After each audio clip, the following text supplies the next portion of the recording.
Okay, this is Continental Overhead Doors, and we're looking at a broken spring. And this is the torsion system that goes up above your door.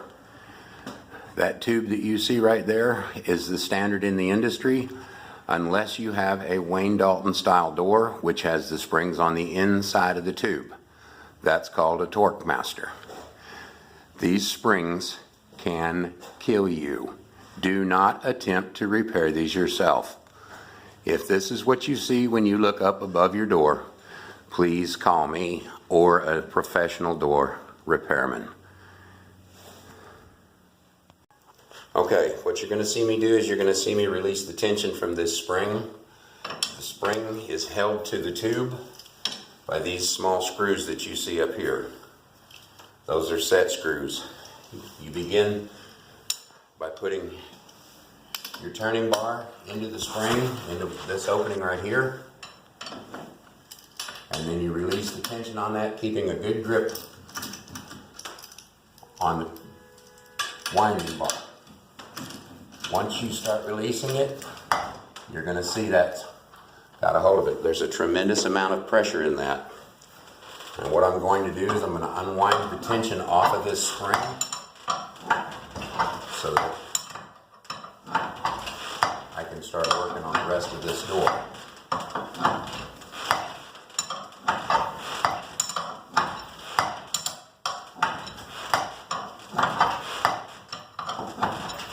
know that I made this look easy, but you have to remember I have done literally thousands of these jobs.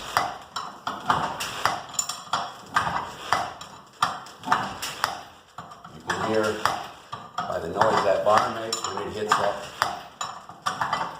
strut.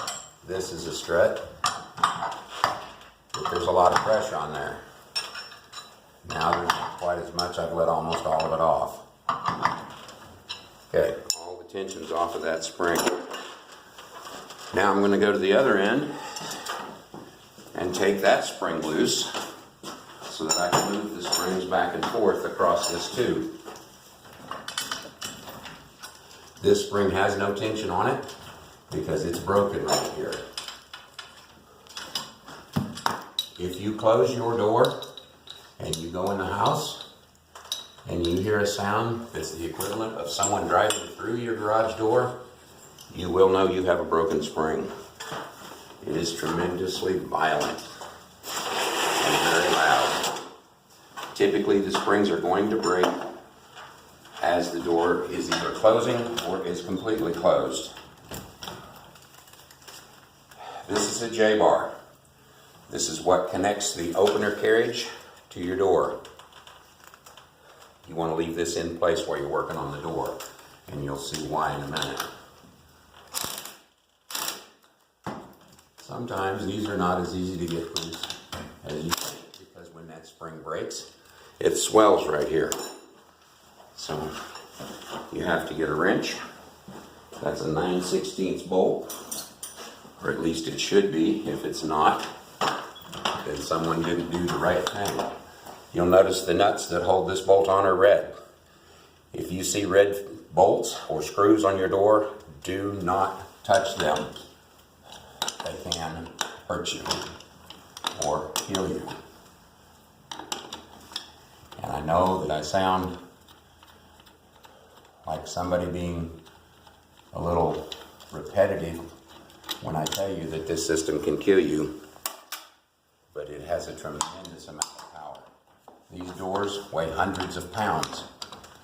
This spring is what lifts all of that weight, so there's enough power in here to lift several hundred pounds. This door is what's called a steel back insulated door. You can hear that's metal on the inside, metal on the outside, and it has a steel structure inside there with foam insulation. Okay, we've got the springs disconnected from the torsion tube. Now we're going to go over and release the drums. Since I've taken all the pressure off of that torsion system, I can release these without anything bad happening. Again, you'll notice red screws. Do not touch these screws. All the power that's in those springs is transferred to these drums, which in turn are connected to the cables. The cables go to the bottom of the door. There's a pin down there on the bottom of the door that the cable connects to. Okay, I'm going to go release the drum on the other side.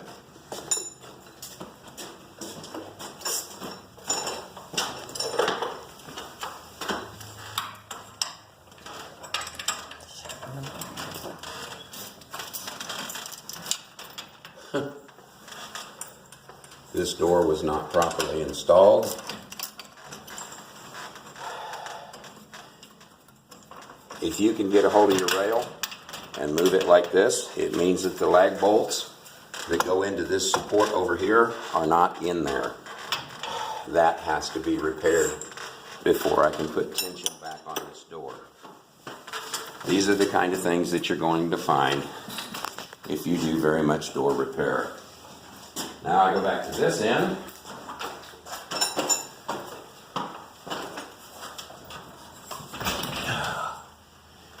And it's not going to move. That tube should slide back and forth.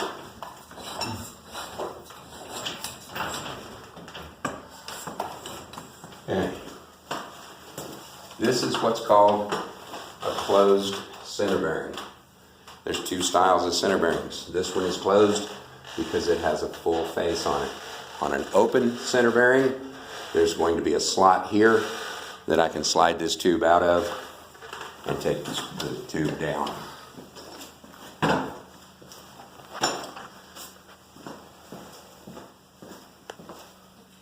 Torsion springs are different sizes for different doors. With these torsion springs, you will notice there's red paint on this end. This is the spring that goes on the left side of that spring hanger. You'll also notice this says 225. That's the wire diameter. The larger this number, the more weight this spring can lift.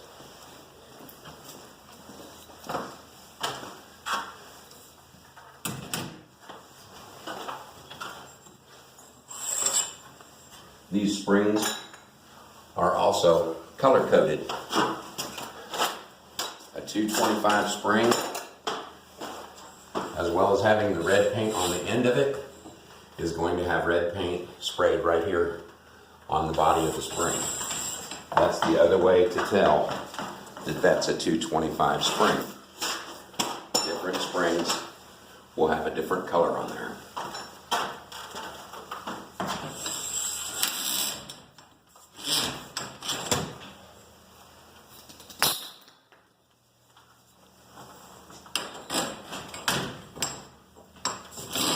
Old spring off, new spring on.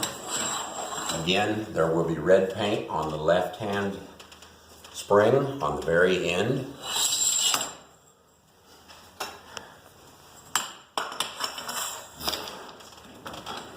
The right-hand spring will have black paint on the very end of it. Red to the left, black to the right. The reasoning behind that is because these springs are wound in two different directions when they're made.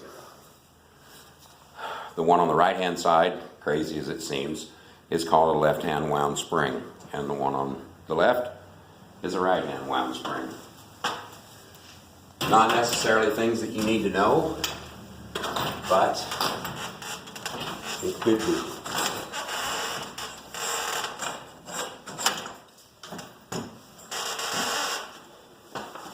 You'd think as many of these as I've done, I'd learn to put the spring down here on the end before I get set up.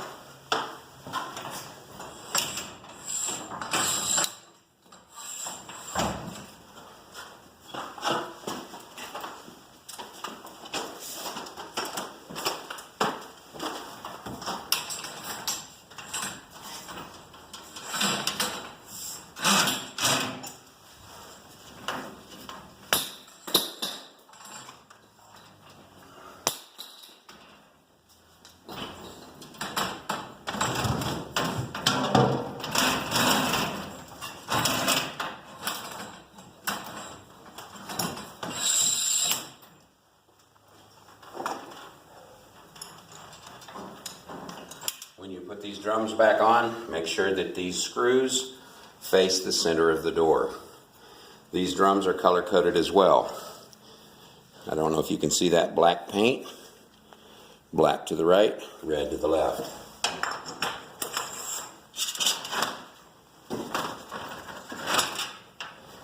Get this cable out of my way for the moment. I want to put that back in there. Then I'm going to find a couple of lag bolts to reattach that rail to the wall, which, as I said, should have been done when the door was initially installed. No idea why they weren't, but these are things that you can expect to find.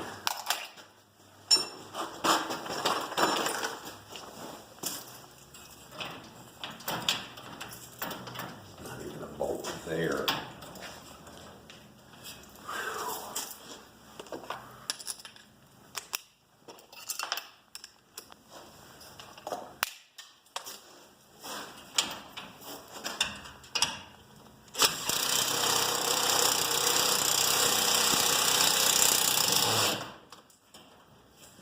Okay.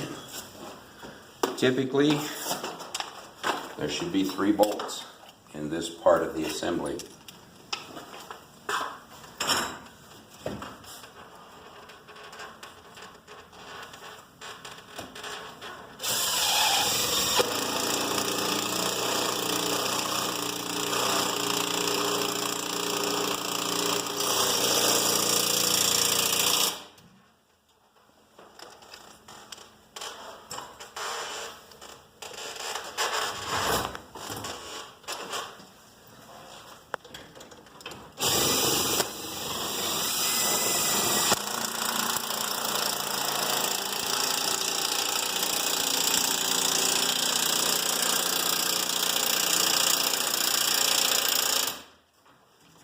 Now you notice that doesn't move.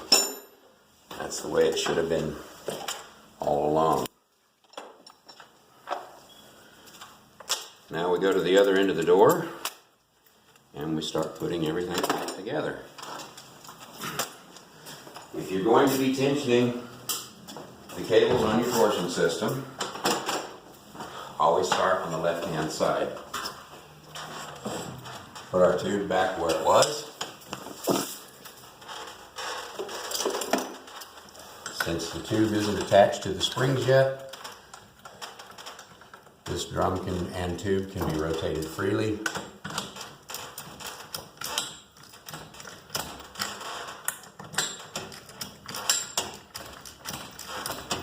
When you feel that set screw make contact with the torsion tube, you want to tighten it with 3 1/4 turns of your wrench. There's a notch right here on this drum. This cable fits into that notch and locks into position.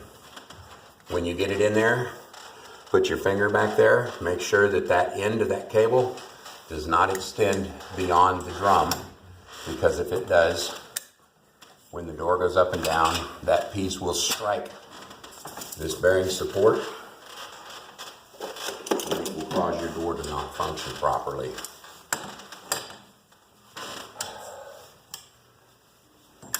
Takes 2 pair of vice grips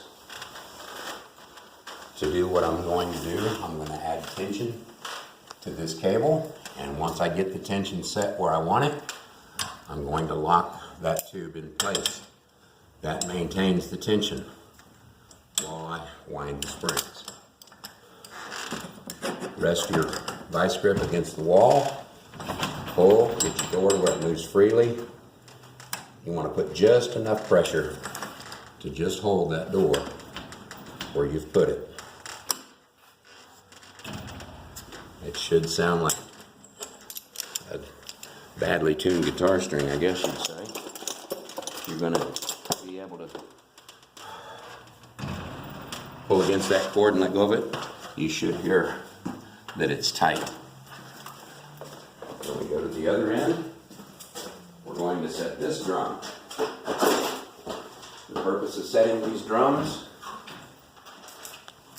evenly power goes up and down straight. And as you can see, I lock the cable into that notch. I'm going to slide the drum over so that it firmly touches the bearing plate.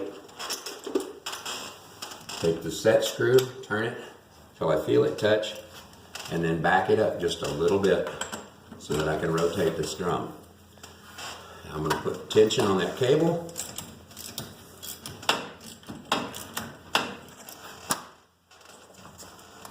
Make sure that we're not stuck behind the door, which we are.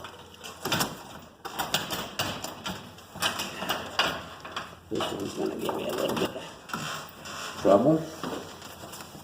Again, you've got to look for, make sure that that cable's not stuck outside the door like this one is.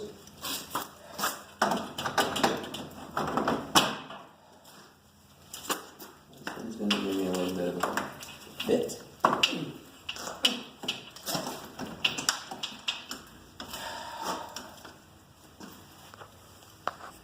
This one's going to be a little different.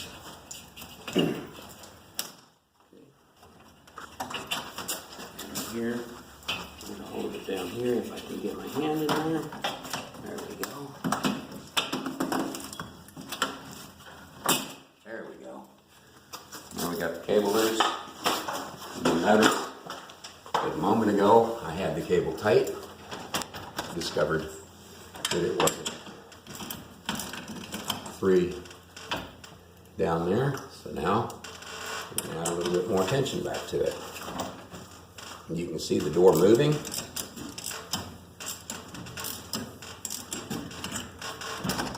Now I know the cable's free. It's not stuck between the door and the door jamb.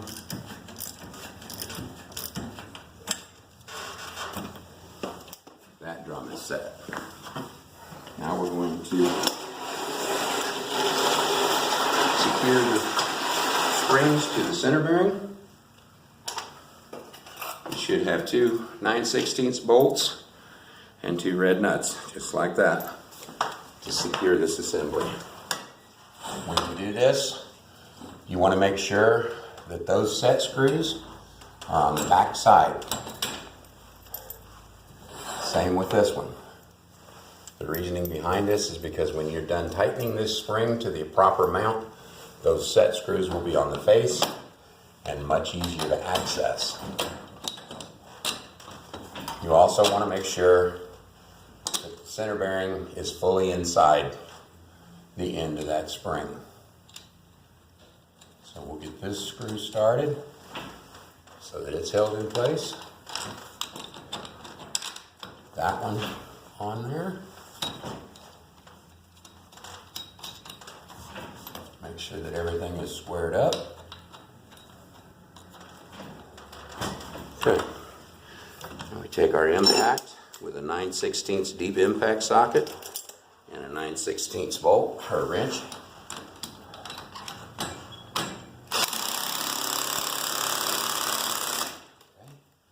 Get that one good and tight.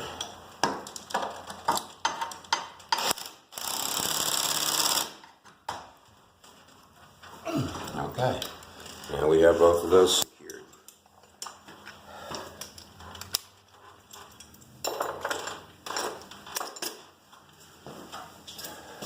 Now we can start winding the springs.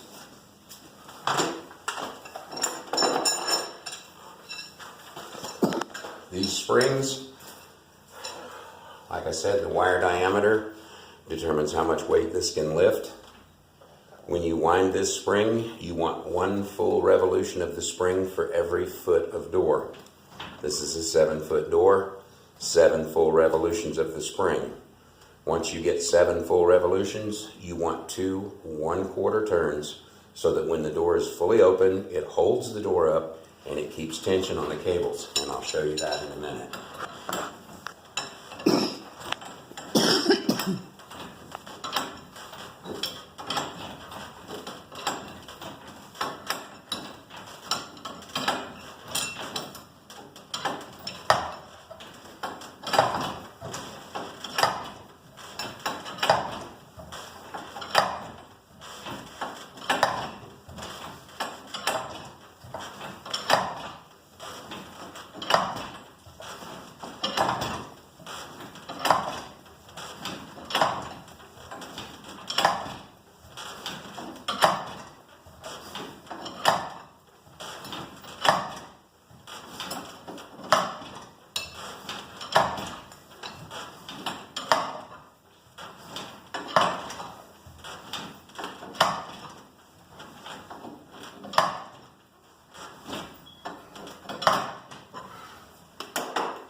Lift it out, brace your elbow against the door, rest the turning bar in the palm of your hand.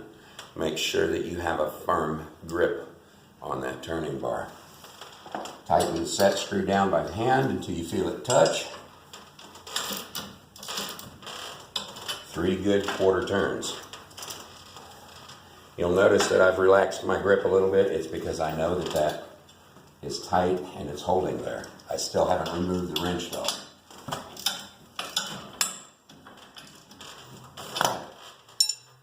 That spring is secured and fully wound. Never stand directly under your work. If this turning bar comes loose, it's either going to shoot it across the room, or if it hits you in the hand, it can take your hand off, or if it hits you in the head, well, if it hits you in the head, you don't have to worry. You'll be dead.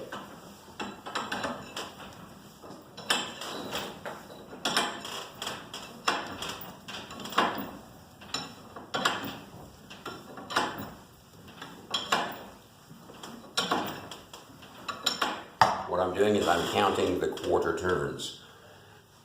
28 quarter turns is 7 full revolutions. Once I reach 28, then I add about 2 1/4 turns, again to keep the cables tight.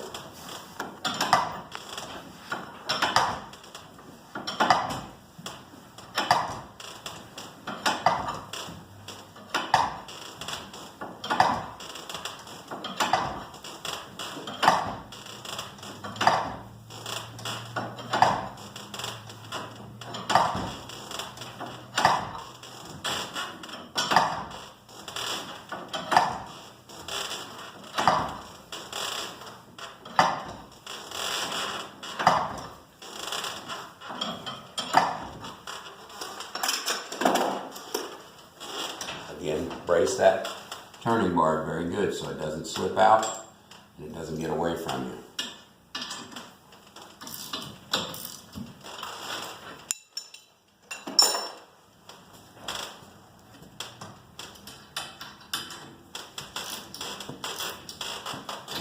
Now I'm going to take the vice grips off the other end of the torsion tube.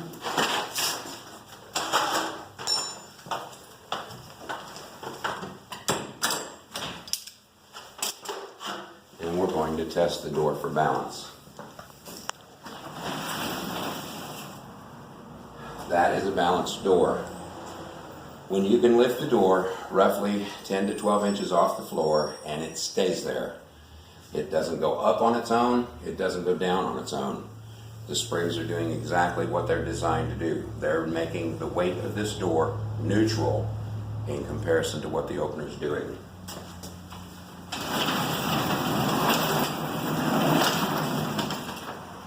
Should be able to do just that right there. The door just kind of goes up very gently. Don't ever grab your door and just give it a heave, because if you do, it's going to go all the way open and it's going to slam into something on the other end of the track that you don't want it to slam into. Okay, there you have it. That's how you change springs. There are probably steps in here that I'm so used to doing I didn't even think of. Again, I strongly recommend that you do not do this yourself because you can die. I can't stress that enough. Other than that, if you absolutely have no choice whatsoever, hopefully this has given you enough knowledge to do it without killing yourself. If you want to scroll through some of my other videos as I add them, I'm going to be showing how to change the rollers. I'll be showing how to program your keyless entry systems, your handheld remotes. I'm going to try and make a video for all the different aspects of a garage door, and eventually I will put on a video here showing you how to remove the old door and put a new one in. So again, my name's Wade Bandy. I'm the owner of Continental Overhead Doors, and I hope this was beneficial to you. Thank you.